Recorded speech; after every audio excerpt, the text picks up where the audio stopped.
Welcome to this short video. I'm going to show you an individuals page. So this is my great-grandfather, Thomas Powell Davies. And let's start by looking at what's at the top of the screen. So all these items across here, home, families, navigator, etc. These are common to every screen, so we won't look at those.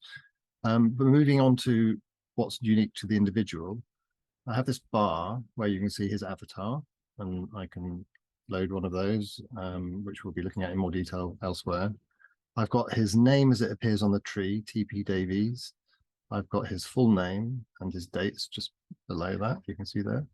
And then here, these two items, Davies and Jones. Davies is a link, it's a tag that links you to his paternal family section. And then Jones is his maternal, or his mother's surname, so that takes you to the Jones family section. And then if I move over to the right here, that there is the privacy setting. So I have this set to public, so I could share a link and somebody could come and have a look at it. And here is the share button. So I could copy the link, put it in an email or a Facebook group. And there's various methods of directly sharing below.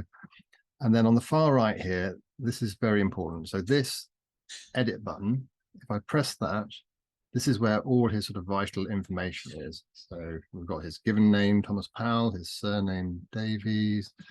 Then we've got his known as name. Like I said, he was known as TP, and that will override Thomas Powell on the tree. I could give him a title. Up here, you've got a prefix and a suffix. So like I put Reverend sometimes for a prefix, where that's appropriate. Excuse me. And here we have alias. An alias for the tree entry and what you saw at the top of the page will override everything. So if in a secret life he was Batman, I could put Batman there and that would show Batman on the tree. And then below I've got his birth and death details. Over here on the right are all his relationships. So these were, initially these were all taken in, sucked in from the GEDCOM. You've got his parents at the top.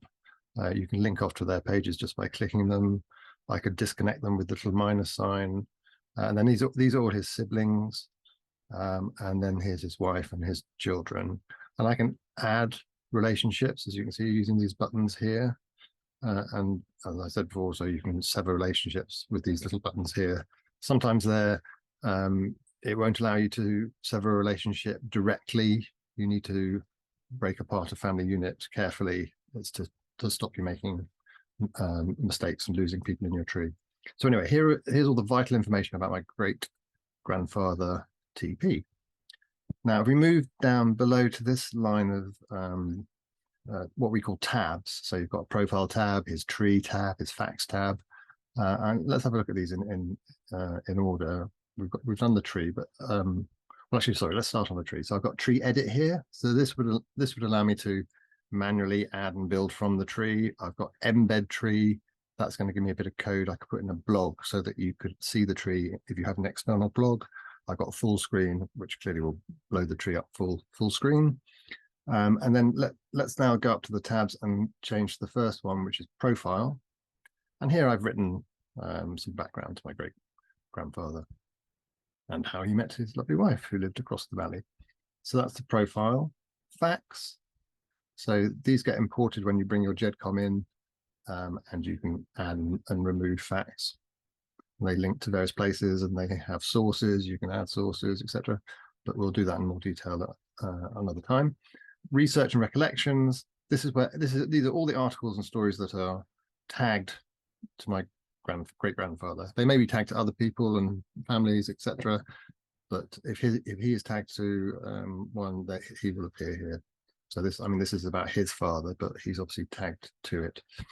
Here we've got documents. We have one document, which is a dinner menu for my great-grandfather.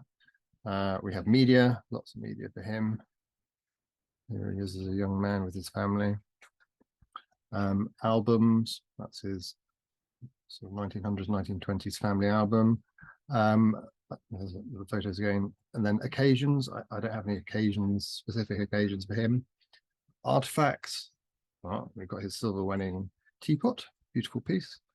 And then places, well, the farm that he was born on and then farmed on, and all his grandchildren give them some recollections about him and their time on that farm. Okay, well, that's a quick overview of an individual section. Thank you.